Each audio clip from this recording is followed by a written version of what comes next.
Welcome to the Deep Dive. We take your sources, dig in deep, and pull out those crucial nuggets of knowledge. That's the plan. Today, we're tackling something fundamental: universal access to clean water and sanitation. It sounds basic, right? But it gets incredibly complex, especially now, with growing water scarcity. Absolutely. It's not just a basic need. It's tied into health, economics, the environment, everything, really. So our mission today is to unpack all that complexity. We're diving into an academic article you shared called Achieving Universal Access to Clean Water and Sanitation in an Era of Water Scarcity: Strengthening Contributions from Academia. A bit of a mouthful, but important stuff. Exactly. We'll pull out the key facts, the surprising bits, what you really need to know. And it is critical, because achieving this, well, it looks simple on paper, maybe. Water in, waste out. Yeah. But the reality, the how of doing it universally, that impacts billions of lives. It's profound. Okay, let's get into it then. Where do we start? Maybe the Millennium Development Goals? Yeah. The MDGs? Good starting point. They ran from 1990 to 2015. Big push on global development. And water and sanitation were key targets. For drinking water, the progress looks pretty impressive on the surface. The source says 2.6 billion people gained access to improved drinking water sources. Yeah, 2.6 billion. That's a huge number, no question. A massive global effort. But I sense a but coming. Well, yeah. It's fascinating, but also quite sobering. Despite that number, the scale of the problem was still enormous. How so? Okay, so the source points out that in 2015, after all that progress, 663 million people still lacked even an improved drinking water source. Any improved source. Right. Still over 500 million people. Exactly. And here's the kicker, the nuance. 2.1 billion people lacked access to safely managed drinking water at home. Ah, okay. So improved doesn't necessarily mean safe. Precisely. That's the crucial distinction the MDGs sometimes miss in practice. Improved might just mean a covered well, but is the water actually safe? Is it available when needed? Is it right there at home? Yep. And to really drive that home, the estimate was that 1.8 billion people were using drinking water contaminated with fecal matter. Wow. Okay, that really reframes that 2.6 billion progress figure. That's a massive hidden risk. A huge public health issue, kind of lurking beneath the surface statistics. So that naturally leads to the sanitation side. Similar story there. Progress, but big underlying problems. Is very similar pattern. The MDGs targeted sanitation too. And again, progress was made, definitely. But the shortfalls remained incredibly stark. In 2015, you had 2.4 billion people lacking access to improved sanitation facilities. Think about that. Nearly a third of the planet. 2.4 billion. And maybe the most shocking figure, 900 million people globally were still practicing open defecation. 900 million? That's hard to comprehend. It is. Now, to be fair, there was improvement. The source compares 1990, when it's about 25% of the global population practicing open defecation, to 13% in 2015. Okay, so the percentage halved, roughly. That's significant movement. Significant, yes. But still leaves 900 million people. Shows how far there was, and still is, to go. So zooming out, the MDGs mobilized a lot of action. Definitely. Huge resources, global attention. But they didn't quite crack the code, didn't get to the root causes, or maybe didn't account for things like future water scarcity. That seems to be the takeaway. And part of it was how progress was measured. Focusing on improved rather than safely managed meant we didn't always grasp the full, true scope of the safety and sustainability problem. Okay, let's dig into that safety aspect more. The source mentions pollution, especially from untreated human waste. That map sounds quite alarming. It really is. It highlights what might be the biggest challenge for safely managed sanitation. It's not just about building toilets. It's what happens after you flush. Exactly. Where does it all go? The map shows estimated fecal coliform bacteria (FC) levels in rivers globally, around 2008-2010. And fecal coliform means, well, contamination from sewage, right? Essentially, yes. Indicator bacteria. The map has categories: low, moderate, and severe pollution. And what just leaps out is the severe category over 1,000 FC units. And where is that severe pollution concentrated? Very heavily in parts of Asia, Africa, and Latin America. Regions where, sadly, a lot of wastewater, a lot of human excreta flows untreated directly into rivers, canals, open sewers. Turning water bodies into health hazards. Precisely. It graphically shows the scale of the wastewater treatment challenge. So connecting that pollution map to people's actual access, what did the source say about regional differences? You mentioned Africa, Latin America. Yeah, the disparities are really stark. In Africa, the source notes that effective coverage for safe water, especially in rural areas, remains really low. Like how low? Figures like 10% in Lesotho, 32% in Mozambique. Even in relatively more developed countries like South Africa, maybe 66% effective coverage in rural areas alongside Zambia. It shows the immense difficulty. Why is it so tough, particularly in rural Africa? Factors like dispersed populations, just the sheer cost of infrastructure in remote areas, and a high proportion of households simply unable to afford connection fees or regular payments. Poverty is a huge barrier. Right. And Latin America, you said urban areas did well. Yeah, a huge success story in urban drinking water access, jumping from 40% coverage in 1990 to 90% in 2010. Massive improvement. But the rural areas, Still lagging significantly. Over half of rural communities rely on small, often informal systems.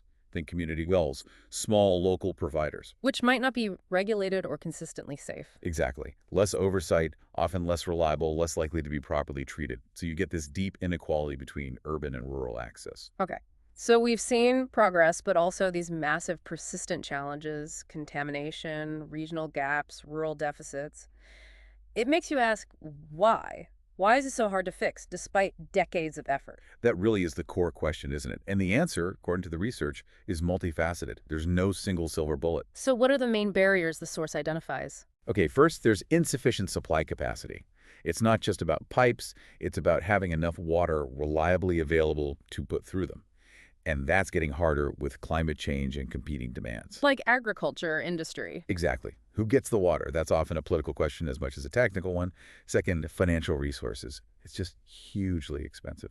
Building and maintaining infrastructure, treatment plants. The whole system.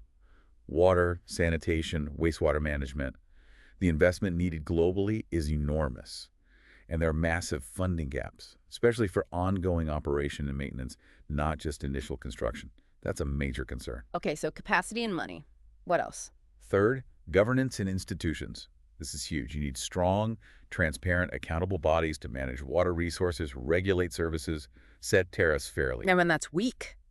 Weak governance often leads to, well, corruption, misallocated funds, poor planning, and ultimately services that just don't work reliably for the people who need them most.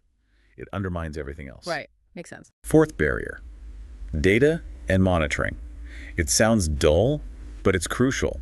It's surprisingly hard to get good, reliable data on who has access to what, the quality of water, how systems are performing. Hard to fix a problem if you can't measure it properly? Precisely.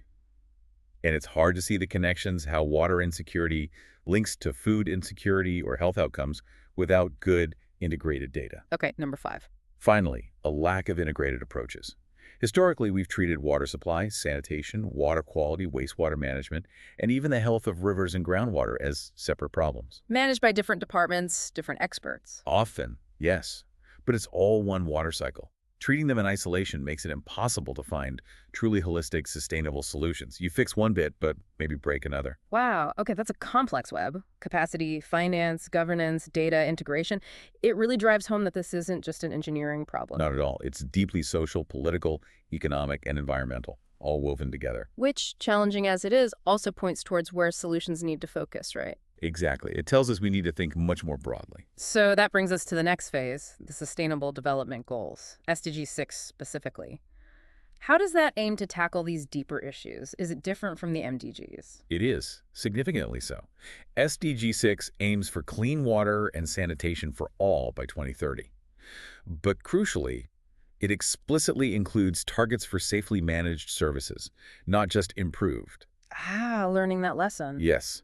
And it also includes targets for water quality, reducing pollution, improving water use efficiency, implementing integrated water resource management, and protecting water-related ecosystems like rivers and wetlands. So much more comprehensive. It recognizes those connections you were talking about. It absolutely does. It tries to capture that whole water cycle source to tap and back again perspective. Okay, so the goal is more holistic. But how do we actually get there, according to the source material? What are the key strategies needed? Well, building on those barriers we discussed, several key things emerge.